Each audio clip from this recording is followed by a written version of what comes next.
Welcome back to Big Apple Banter. A little baseball news in this ever evolving offseason. Yesterday they voted on a Hall of Fame finalist, and there was zero players elected to the Hall of Fame. Yeah, that was supposedly supposed to be as expected going into this year's ballots. And the closest person to getting approved was Kurt Schilling, no other. Yeah, he And had roughly around like 71%. yeah, and I believe the threshold was 75%. Yeah, you have to be at least 75% to get inducted into the Hall of Fame. So he was very close, and I believe he shortly after tweeted or something saying he doesn't even just take him off the ballot. He doesn't even want to be involved with going into Yeah, next he made a year. Facebook post. He posted on Facebook saying, "I'm Right. over this. Basically, the Hall of Fame just take me off and yada yada yada. Like I don't want to be on there anymore. This is ridiculous. Like just you just stop being a sore loser and just if they vote you in, they vote you in. If not, just accept it. There have been other great baseball players that haven't been inducted to the Hall of Fame. So if you don't get in, you don't get in. And unfortunately, But well, but the reason he hasn't gotten in is why most likely. supposedly there are talks that just obviously his career speaks for itself. He had great postseason success, one of the best uh, big game pitchers in postseason history. But yeah, supposedly it's just his after career antics, his social media, and his uh, links, his personal links to other people that have gotten him to be, I guess, not inducted into the Hall of Fame. I'm not really sure what that has to do with him being inducted or not, but it's crazy how that's kind of is stopping him from being inducted. That some writers are holding him from that. Yeah, these writers like to think of themselves on a moral high ground or something, but I'd like, yeah, seriously, there's people players in that Hall of Fame that caused domestic violence and did a bunch of other horrible things. But yeah, this guy has said some things in the past, referring to Kurt Schilling. But again, yeah, his play on the field and him winning a championship with two different teams stands for itself. Yeah, I mean, don't get me wrong. His baseball resume speaks for itself, and it should be separated from his off-field issues. Right. But if his off-field issues were a little bit more like if they were serious allegations, then I could see that. But if it's just like guilty of association and other antics, I don't know. I kind of I'll disagree with that. But again, at the same time, if you're Kurt Schilling, you kind of want to take care of your character. People are watching, what you post on social media and what you say. And when you are somebody at that kind of stature, you do have to watch what you're saying, especially when you're in the position he is, I guess. And if people are going to take that in consideration, which I guess, it's at their discretion and it kind of sucks for him. But I guess at some point you also got to watch what you say in some instances. Yeah, I suppose. I don't know. Just the whole grading system that these writers use, and they hold themselves to a high standard. I mean, one guy last year didn't even vote for Derek Jeter. A couple of years before that, they didn't. Someone didn't vote for Ken Griffey Jr. So, are those people really saying he's not a Hall of Famer, or are they just trying to say, "Oh, he's not going to be a unanimous Hall of Famer"? So this whole Yeah. system seems ridiculous and Yeah, of petty. course. These guys pick and choose who they want to be unanimous, who they want to get in. Of course, they all collude together, whether it's allowed or not. I'm sure they do. Yeah, I don't know how you get chosen to be a writer, but it doesn't seem like I believe you have to be covering the sport, and when you're around those players, then you have like the credentials. Once you have like a certain amount of years accrued, and depending on the players you covered, because I think what I've heard is that let's say when a certain group of players are no longer eligible to be inducted, I think like your say doesn't weigh anymore. So, because like when you're done covering those players, I guess then you have no reason to be a part of the association anymore. I think it's something like that. okay. Well, Either way, Regardless, though, they should separate those issues. but I can't recall the last time they didn't induct a Hall of Famer at all. I think it goes back. It goes back a while. I mean, either way, the significance of this not happening is because last year's inductees, Derek Jeter and I forgot who the other guy's name is, but they weren't inducted because of the pandemic. So Yeah, actually, they're gonna being have the no Hall of ceremony. Famers is so now they'll have their ceremony, whether it's this year or whenever the next ceremony is, so it won't conflict with the other one. So Yeah. that's good. But off the Hall of Fame talk and modern baseball players, the Mets are rumored to be big players for Trevor Bauer. What do you think about that? Yeah, it seems like that. I kind of had them. Uh, yeah, go with with the Mets and Bauer. I think they could be kind of players for that. I had them possibly. I was thinking that they could possibly move Mats and make room and with some salary so they could make that potential signing in Bauer. But I just want to double back real quick, going back to the Hall of Fame. And with Right. that being said, it's the last year of eligibility for Bonds and Clemens. So with their whole ordeal and the steroids, and the writers are not, probably going to vote them in to be the Hall of Fame. Starting next year in 2020 and 2022, A-Rod and Ortiz are going to be in their first year of eligibility. So it's going to be interesting to see what kind of percentages they get going into their first year. But you have to see if Bonds and Clemens don't, get in. That might be hard to see that A-Rod gets in, and even Ortiz. I mean, A-Rod was banned for a whole year.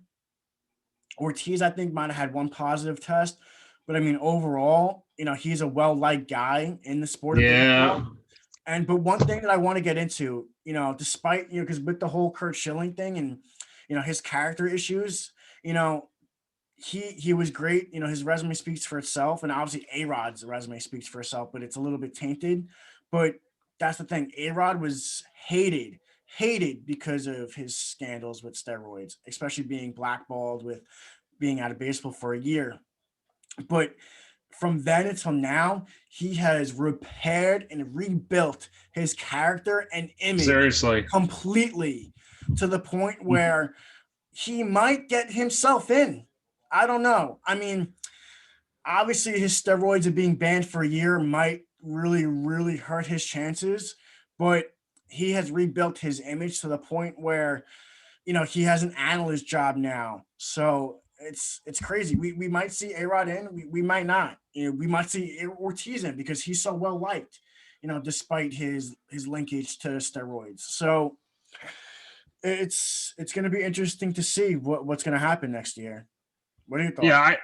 on A-Rod, I completely agree. I mean, the guy 5, 6 years ago, when he was just suspended by Major League Baseball, he was also in the process of suing the New York Yankees as well.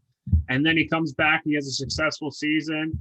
He has a nice sending off. I remember, it was a rainy game that he got sent off. But anyway, besides that, yeah, you have him. He's dating J Lo. He's on the morning shows. He was at the inauguration last week. This guy is in all of the public eye now. He totally pulled the 180 on his image. Yeah, And now it could completely. it might take a few years, but yeah, I think now there's possibly an outside chance that A-Rod actually gets inducted into the Hall of Fame. I don't know when, but I think there's a chance now. Not 5 years ago, I would have No way in said his first otherwise. year, but yeah, maybe he's definitely because he's rebuilt his image and his character. I it's possible we could potentially see him inducted. It's going to be interesting to see. But with the issues that the writers have and all that, that's on them. But with other issues, the MLB and the MLBPA, the Players Association, they're still stagnant on this decision to get the universal DH. The MLB, the union, they're adamant on not trading it for expanded playoffs because they feel it's going to be a traded commodity. And I kind of agree with them in a way. It's kind of ridiculous that they just can't come to a solution because it's really beneficial for not only the players but the teams, and it's just going to make more money. It's going to be beneficial for the rosters and other all around. It's just beneficial. And the fact that they just want to throw around numbers and trade it's freaking ridiculous, dude.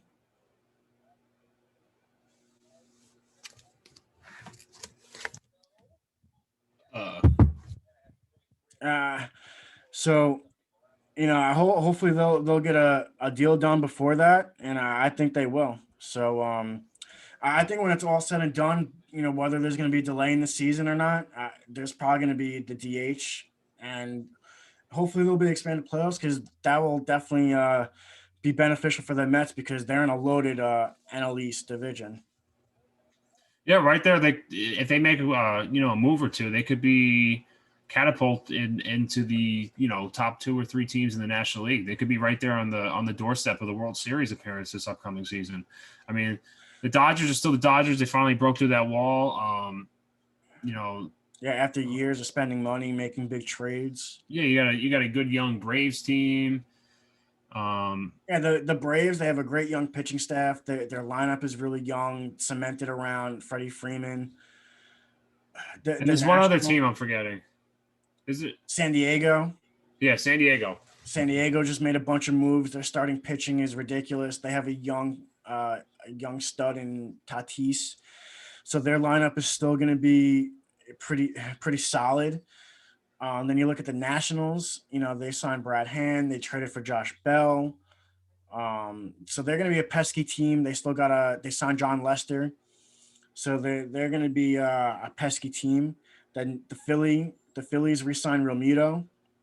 So they're going to be another pesky team. Their bullpen still isn't that great. Their starting pitching is iffy. So the NL East, it's going to be a tough division. But the Mets still need to figure out what they're doing in center field, whether it's going to be Jackie Bradley Jr., Kevin Pillar, maybe Jock Peterson. Yeah, I think the JBJ might be an intriguing option. I think that's has a lot of potential I agree. to get done. He's definitely going to be the more expensive option out of those guys than probably like Peterson and Pillar. They're also looking for a right-handed bat, I think. So I guess that would come down to Pillar. But I mean, you're going to get supreme defense, elite defense from Jackie Bradley, which they need. They desperately need defense because that was one of the issues for the Mets last season. Just also with their starting pitching outside of DeGrom, their starting pitching was terrible. So, yeah, according to Bob Nightingale, apparently the Mets are the favorites to land Bauer. And actually, it's crazy. Some breaking news: the Mets have traded Steven Matz to the Blue Jays for a trio of prospects. So yeah, I just mentioned that earlier. So maybe that could be the beginning of some rumblings to the Mets landing Bauer, and what a move that would be if the Mets could land Trevor Bauer. Because if you have a rotation with, I know Trevor Bauer, overall his numbers aren't that great, but maybe he could be turning a page and, he could be finding a rhythm and some dominance in his career. And, I want to get into that because another pitcher like that was kind of Jake Arrieta. He was a scrub on Baltimore. Then he gets traded to Chicago. I wasn't a fan of the guy, when he was having like his success, like not a fan of like, I just didn't believe in his numbers. I was just like, I think he's just, having a fool's gold kind of season, something like that. But then he spun around and had a ridiculous Cy Young season. So yeah, you could look at, Arrieta's numbers. He's had like high 4, low 4 ERAs, when he started out, and Bauer's kind of similar. But then, he had a pretty good 2018 Bauer. He was like in his age 28 season. And when you look at Arrieta in I think his age, like 28 to 30 seasons, that's when he had his success with Chicago. Then he left, he signed with Philly, and he was never the same. He was not that, elite pitcher that he was, Arrieta. But I think Bauer has a lot more to offer than Arrieta, in my opinion. And again, it's not my money. It's going to be Steve Cohen's money. So make the deal. I don't freaking care. But as long as it's not going to hinge them from potentially extending Conforto or Syndergaard, because that could have some ramifications there. They were also linked to a potential Chris Bryant trade. So, but I mean, I do like that trade of sending Matt there, freeing up some. I think that's around 6.5 million, 5 to 6.5 million in cap space. So now that brings them to about, they were around like 29 million in cap space before they hit the luxury tax. So now freeing up 6. Man, So now that's man. around like 32, 33 million, which probably could be used to sign Bauer. I know that they're not going to be giving him at record annual average money, that he was looking for, or reports were saying. Like, he's not going to get a 7-year, $300 million contract either from the Mets. They do have a formal offer to Bauer. They made like 10 days ago, supposedly. But if they do make an offer to Bauer, like I said, I don't want to be hinged on having ramifications on signing Conforto, Syndergaard, Lindor. Man, but can you just imagine, as a Mets fan, if you land Bauer and then Bryant on top of already getting Lindor, dude, you'd be going parabolic.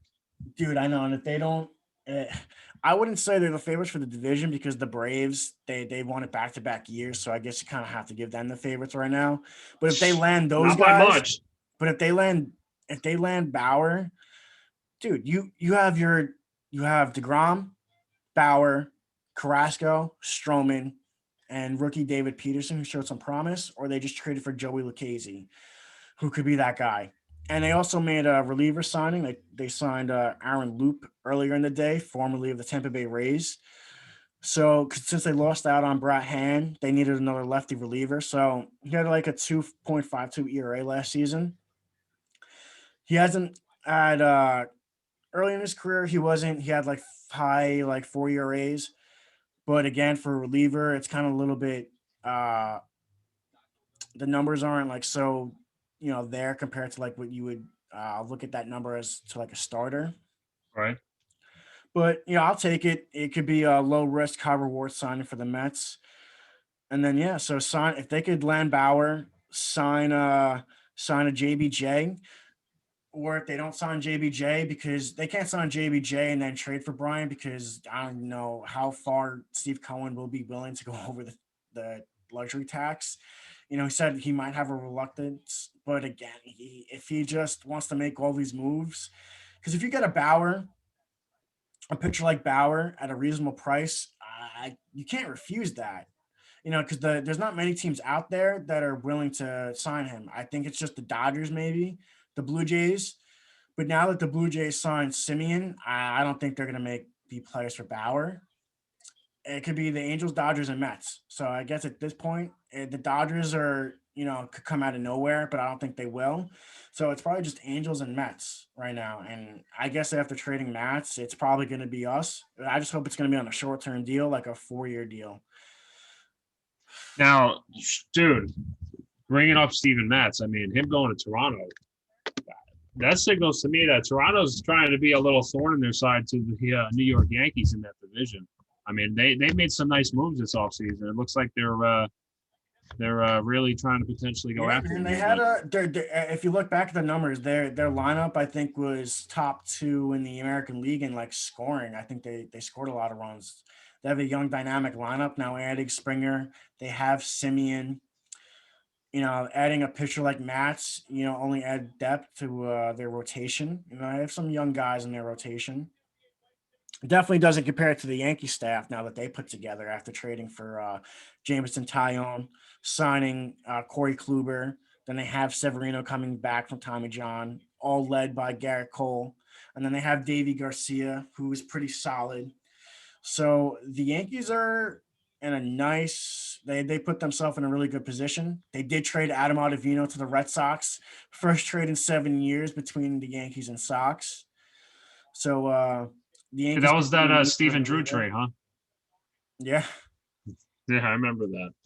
Yeah, but the Yankees now potentially have 6 starters, I guess. Yeah, with Cole. Hey, you need it, bro. You can't go wrong with that, because depth is always an issue every season. and even more in a pandemic season and coming off a short season.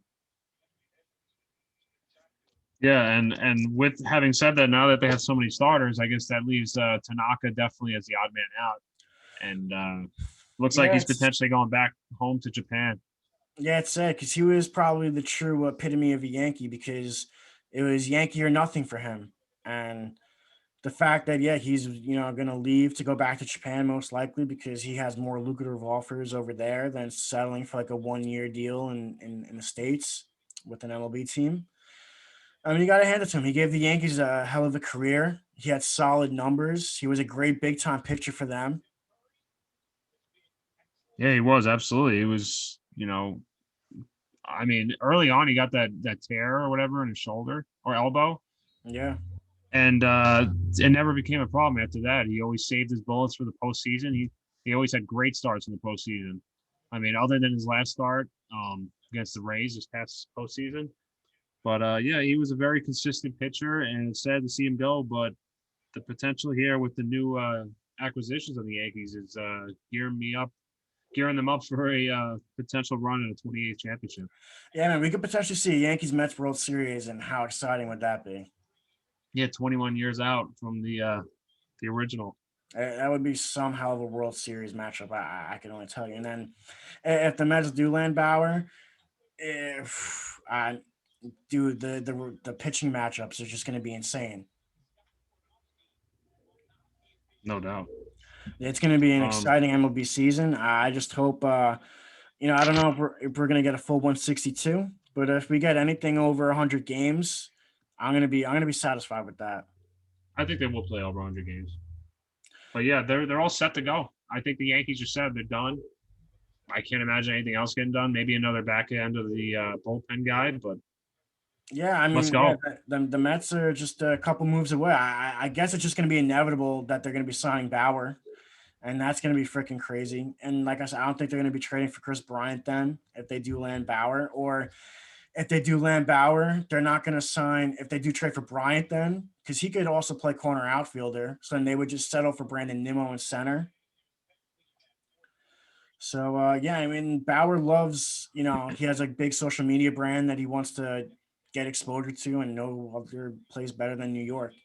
His only issues is that he does have some off field antics, like, and he's big into social media. So I don't know if that's going to be Yeah, right. any hesitance to Steve Cohen and new regime because they actually just announced Zach Scott, the assistant GM, is going to take over for Jared Porter. So yeah. Yeah, they already have a issue with social media presence with Marcus Stroman, who likes to be very combative on Yeah, Twitter. so I mean, do they want to add somebody else like that, and they could just monitor him? That I mean, regardless, you're gonna get a hell of a talent as a pitcher, and I some people are skeptical on Bauer's talents, but I think he's turning a corner, and he has a lot more to offer now. So they could get him on a nice deal, which I think they are because the market's just been not there. Not many It's people want deflated, to and offer. there's not many suitors. Yeah, I So mean, if they could sign him to like a creative deal, maybe they sign him to like, I was talking to this with the buddy. Maybe they sign him to like a 2 or 3 year deal where he can, if he has a poor year, he could opt in. But if he has a great year, he could opt out. Give him those choices. This way you can still get the guy and try to, go all in on this season, which, isn't a bad route to go. something to look to, something to look All right. forward to. Can't wait for baseball. Yeah, me too, man. We need some more sports back now that football's almost over. All right. Well, that settles that for baseball for now. But I'm gonna dive into a little bit of hockey. So the Islanders started the season pretty hot. They were 3-1. They shut out the Rangers on opening night. Then they got shut back out. Then they played the Boston Bruins back after that. And unfortunately, after the first game, the Islanders have been having a hard time finding the back of the net. So after 6 games in, they're averaging roughly just over 2 goals a game, which is not going to cut it in today's NHL. They're playing really well defensively. They're one of the top defensive teams in the league. But when you're averaging just 2 goals over a game, that's not going to cut it. They have a young goalie in Ilya Sorokin, In his debut, they didn't score any goals. In his second start against the New Jersey Devils, who aren't isn't a very good team either. You know, they're projected to finish bottom of the division. They didn't even score any goals against them, and it sucks because this goalie he had a really good game. He has a lot to offer, but unfortunately, this is what the biggest problem has been for United. Their power play, which has been inconsistent. You know, they look really good, then they look really bad. They can't enter the zone, which has been so freaking frustrating. They just can't figure that out. And just like the Knicks don't have that dominant ball handler who could just, put the game in their hands. Kind of same thing with the Islanders. They don't have that guy who could just be dominating on the ice. I mean, don't get me wrong, Matt Barzal, he's fantastic. He's a great skater. He can finesse around players. He could dazzle and all that. But they don't have a goal scorer where, when the puck's on his stick, you could just you have some kind of faith that he's gonna rip it, whether it's gonna be a one timer or a wrister, and have a glimmer of hope that he's gonna put that puck in the net because they don't have any presence on that on the power play. It's a struggle to move the puck around, get some passes. It's so frustrating watching this team, and I really hope Barry Trotz does something with this lineup. They insert a guy, a 30-year-old Leo Komarov, into last night's game. The dude takes a 5-minute major penalty. Luckily, it didn't hurt the Islanders, but they wound up losing in the last seconds of the game anyway. They couldn't even get a point out of it. They were 26 seconds away from getting a point against a tough Caps team who didn't have Ovechkin, Kuznetsov, Orlov, and their top goaltender, Alien Samsonov, because of COVID. And when you can't take advantage of a game against like that, when those types of players are out, it's heartbreaking, especially when losing in a game like that. That's why I was starting the show. I was just a little bit depressed. Losing those types of games are heartbreaking, especially in a 54 game season or 56 game season, where every point pretty much counts as double. If that's not a game you want to lose in the last seconds, at least get a point on. The Islanders have a lot of work to do. Barry Trotz better be yelling at them after that loss. He better insert some different guys in the lineup. They have some guys in their taxi squad because that's what they're doing. Because of COVID, they have some guys, on the taxi squad that they could call up at any moment, send up and down. So they have a young stud, a prospect, Oliver Wahlstrom. He was a first-round draft pick a couple years ago. So hopefully they give this kid a chance. He supposedly has a really good wrister, hell of a shot. That's what they need. They're missing offense. So they got to give this kid some ice time, and they need to do something different because averaging 2 goals a game is not cutting it. So they got a lot of work to do. Barry Trotz better get in on them, and I don't want to see freaking Komarov playing anymore. But they got to insert youth. I think the youth matters because I think they're creative. And I think they're all just going to mesh well, and they just got to throw pucks on net. That's some of their biggest problems too. They don't shoot. If you don't shoot, you don't score. So the Islanders are sitting at 3-3 right now. They play tomorrow, Thursday, January 28th against the Capitals. I think they're home, or they might be staying. They could be in Washington again. I think that's what they're doing because then with the restrictions of travel, they're keeping everything tight. So hopefully they bounce back against the Caps. And I definitely don't want to see what happened last game happen again. And they better come out stronger and hitting this game. And Barry Trotz better make some adjustments to the lineup, adding Oliver Wahlstrom or somebody like that. Because they need to have some scoring. If they're not going to make a trade, which they just seem to never do, and they didn't make any really big signings in the offseason because they were also restricted with the salary cap because they have a lot of guys making like $5 to $7 million. So, they didn't make a big signing. And hopefully they can make a trade. I know it's early in the season, and they've also been reluctant in the past too. But if it's not going to, if they're not going to make a trade, I don't see things turning around because this is just the same team. They're really good defensively, but they have a tough time scoring. And that's their biggest issue. So if they don't make a trade for a goal scorer, they aren't gonna really. They got to the Eastern Conference Finals, but I'm not sure if they're going to be able to win the Stanley Cup without having a guy that can put the puck in the back of the net consistently. And that's what they're missing is a consistent goal scorer.